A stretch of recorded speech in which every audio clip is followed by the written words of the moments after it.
Man, when you look at MK Slimeball, aka MK Slap, aka apparently the most crashed out Christian gospel rapper that has ever existed, man, you would have never thought that there was a darker side to his life that could lead to him getting arrested with no future guaranteed at all. Once the creator of innocent skits like When Ninjas Get Their First Switch, it used to be dribbling the ball, now serving them packs. Nah, look, I said used to be dribbling the ball, now serving them packs. Oh. Cause remember, I used to play basketball like 2 weeks ago. You were fine. Like, did you have a scholarship? Used to have them scholarships, now digging them ships. I mean, used to have scholarships, now selling drugs. Now, being on his local news, getting a multi-million-dollar bond for apparently being a FENT drug kingpin is a crazy story that shows that even when ninjas are on the come up, making thousands of dollars on YouTube content and are known across the world and the internet, it still doesn't mean that they're not gonna crash out on everything, man. Bro had a giant demon emoji tattooed on his neck, and everyone knows that anyone who has an emoji tattooed on their neck is fighting demons the world would not understand. Man, we gotta talk about the crash out of the century right now. MK Slimeball, aka MK Slap, right now. But before we do, man, I'm gonna need you to like, comment, subscribe. We're gonna run this video, man. Make sure y'all check out the merch link in the description at staysafeworld.com. We got hoodies, tees, everything on deck. Hit that notification bell so whenever I post, y'all tune in right away. We building up this Stay Safe World right now. We on the road to 100K subs, man. So I'm gonna need y'all to tap in and share this vid when y'all get it. If y'all messing with the content, let's get into this right now. Chapter 1, Switches and FENT. This almost sounds like a ESTG song. I'm not even gonna lie. I feel like the biggest shock to the magnitude of how fried this crime was is because MK Slimeball is known for dropping skits basically making fun of this very type of thing, and basically went viral many times over and made so much money just making these skits. Only difference is this is real life, and it all kind of started 2 days ago. At 7 a.m. the Leeds Police Department Operations Support Unit, Leeds Police Department and SWAT team, and the Irondale Police Department served a search warrant in the 2200 block of 5th Avenue, South Irondale, Alabama.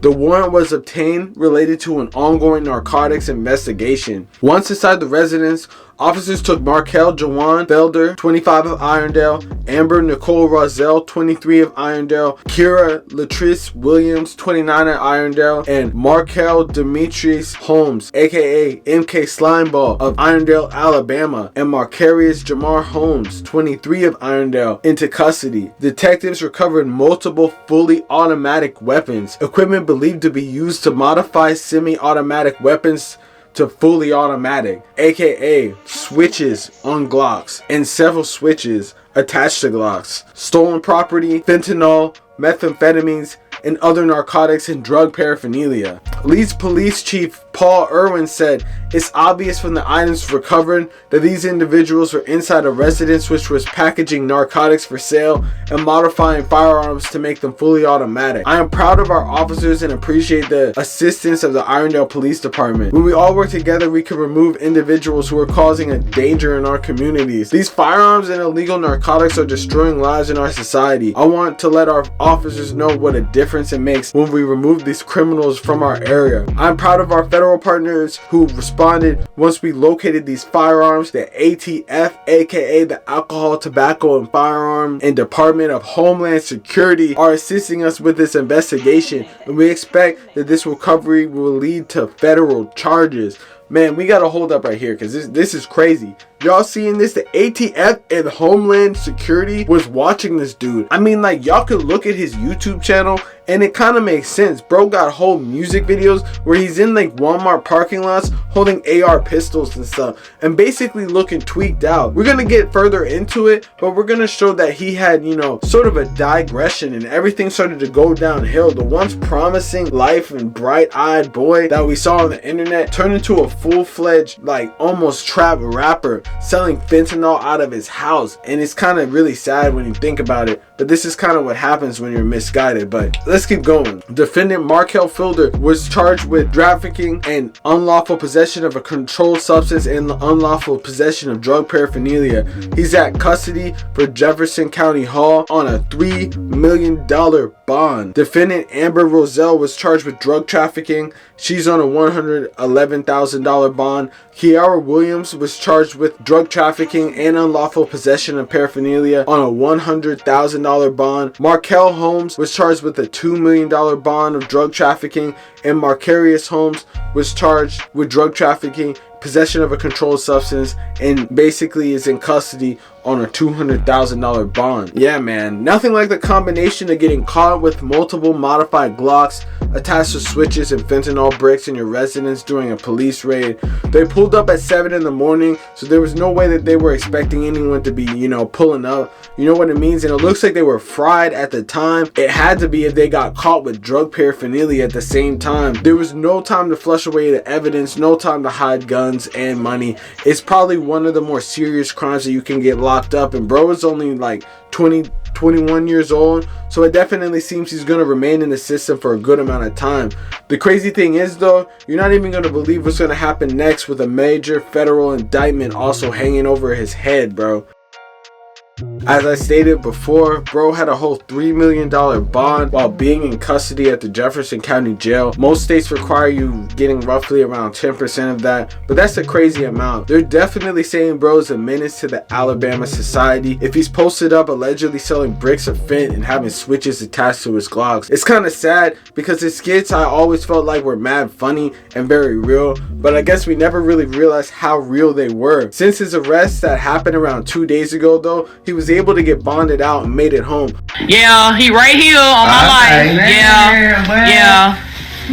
But obviously, it's definitely not looking good for bro. Despite the fact that there will be several co-defendants in the situation that you got to worry about them snitching on you, and the top that you're the one that made the most money out of all of them, so they're going to point at you as the person that was the person responsible for kingpinning and running this whole operation, on top of the fact that you're literally investigated by the ATF and Homeland Security, and they're personally investigating you. I can't really see that this type of situation is going to go down well. Just the switches alone are like a 10-year mandatory sentence federally, not counting the Chinese fentanyl powder that's, killing heroin addicts from here to Australia. Man, it's disappointing when you see the lives of people on the internet many times, and you might not expect that, everything sort of lines up with exactly what they post, but it truly seems that MK Slat was giving a window into the world, his world, with a lot of skits that he portrayed.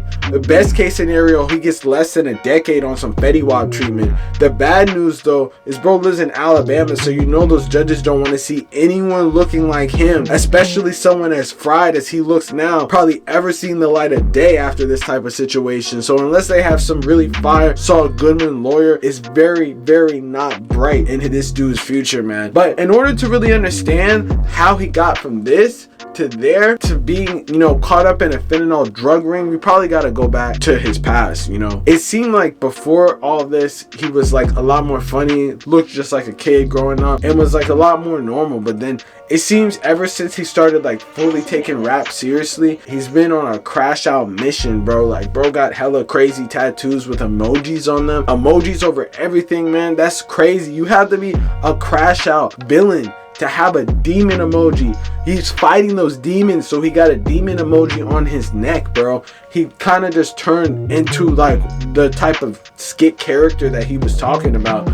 And look at what happened now, bro. Caught up in the worst way. I don't even know what you're gonna do, man. You better make your arrangements right now. It's crazy though and sad that we're never gonna really be able to get any of those skits in the future, because bro's gonna be locked up for the good part of his young adult life. But I feel like we should go back and appreciate the skits that he had. So if you got a favorite skit of what he dropped, make sure you drop one in the comments and stuff. Probably go support him. If he has like a GoFundMe or something, go tap in with that, because at the end of the day, no one wants to see anyone in jail, especially for this type of stuff. But it's like, yo, you kind of wrote your own, way to jail. You wrote your own one-way ticket to jail, posting all this stuff with guns and stuff like that, basically self-snitching on the max. is wild, bro. On top of the fact that he posted up with guns in parking lots and posted up with guns on the regular and stuff and made skits about having switches. I mean, the ATF could have definitely seen him in Homeland Security. They probably seen a lot of the stuff. I wouldn't be surprised him posting on the internet, you know. That's usually how they probably get it, you know. It's pretty easy, and that's like the sad part, because he made all his money off the internet and made all his money doing all these type of skits and things like that, just to end up going out the worst way because of Homeland Security, your FBI, ATF, all these dudes posted up watching him, you know, scoping him out, looking for him on the internet. It's wild, bro. And it's something that I can't even believe, but at the same time, you know, you gotta believe that shit. You know that they're watching you. So this is a message for all y'all that be doing this type of stuff. Make sure y'all stay away from the internet, please, or else you might end up like this, you know. But you already know what it is. Make sure y'all drop your favorite skit by him. Make sure y'all like, comment, subscribe. Stay safe, world. You already know what's going on. Like, comment, subscribe, man. You already know. Peace.